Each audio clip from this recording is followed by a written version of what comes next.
Today's story is Maisy Makes Gingerbread. Maisy is in her kitchen today.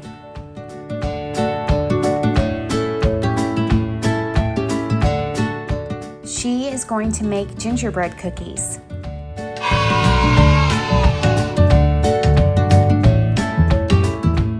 Maisy needs flour, sugar, butter, eggs, and ginger.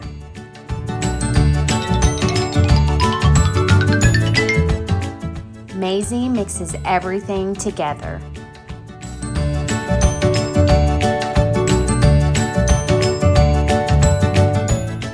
She rolls out the dough and cuts out different shapes.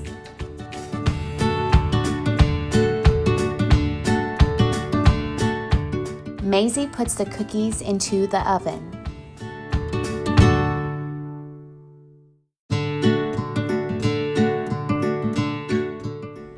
Maisy licks the bowl while the cookies are baking.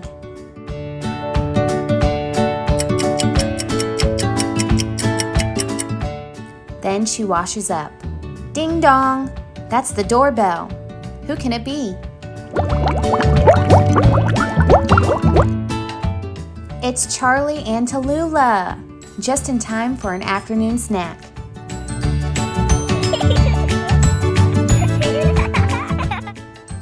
Yum, yum. Nice gingerbread cookies, Maisy.